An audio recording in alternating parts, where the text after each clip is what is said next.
বাংলাদেশের যোগাযোগ ব্যবস্থার অন্যতম একটি প্ল্যাটফর্ম হচ্ছে রেলওয়ে স্টেশন। আর সেটি যদি হয় আধুনিক নান্দনিকতার ছোঁয়া সম্বলিত, তাহলে তো কথাই নেই। আজকের ভিডিওতে থাকছে এমন একটি রেলওয়ে স্টেশন যার সৌন্দর্য আপনাকে মুগ্ধ করবে অবশ্যই।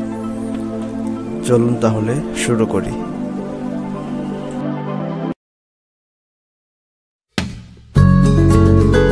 আজকে আমি এসেছি গাজীপুর জেলার কালিয়াকৈর উপজেলার কালিয়াকৈর হাইটেক সিটি রেলওয়ে স্টেশনে।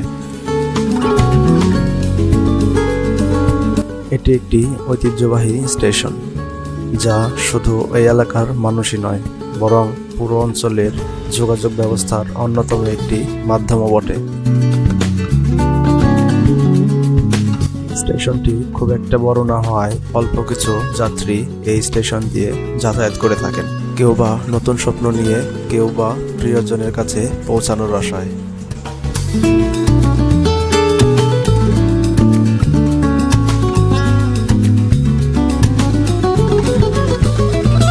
এই স্টেশনটি কালিয়াকৈর উপজেলার খুব কাছেই অবস্থিত।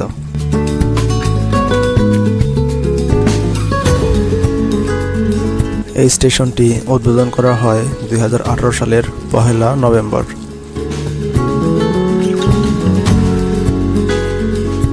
কালিয়াকৈর হাইটেক সিটির নিয়মিত যাত্রীদের চলাচলের সুবিধার্থেই এই স্টেশনটি নির্মিত হয়।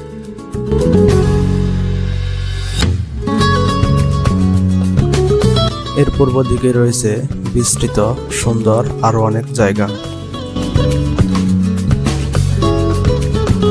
স্টেশনটির দুপুরের দিকের পরিবেশ অন্যান্য সময়ের চাইতে শান্তই থাকে। এছাড়া স্টেশনটির পেছনের উপরের দিকে রয়েছে ঢাকা-টাঙ্গাইল মহাসড়ক। এই স্টেশনের আশেপাশে থাকা গাছগুলো বাতাসের দোল খেয়ে প্রকৃতির সাথে সুর মিলিয়ে চলে, যা দেখে মুগ্ধ হবে যে কোনো মানুষই। এই স্টেশনটির সাথেই দক্ষিণ পাশে রয়েছে প্রকৃতি ঘেরা আরও সুন্দর রাস্তা, যা স্টেশনটির সৌন্দর্য বাড়িয়ে দিয়েছে কয়েক গুণ।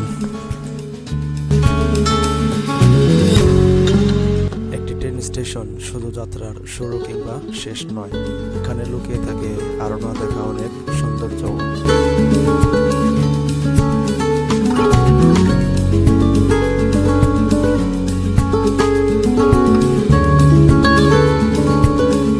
এই স্টেশনটির মূল স্থাপনা যেন স্থাপত্যশৈলীর এক নীরব সৌন্দর্য বহন করছে।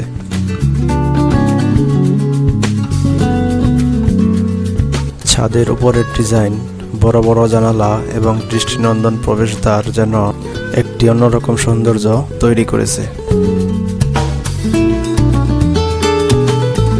এই স্টেশনটির ভেতরেই রয়েছে টিকিট কাউন্টার, স্টেশন মাস্টারের কক্ষ, যাত্রীদের বিশ্রামাগার সহ অফিস রুম।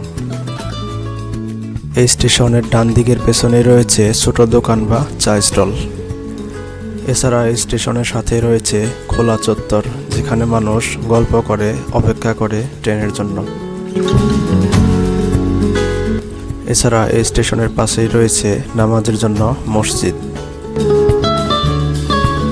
স্টেশনের পেছনেই রয়েছে একটি হ্রদ বা ঝিল, যা এর সৌন্দর্য বাড়িয়ে দিয়েছে অনেক গুণ।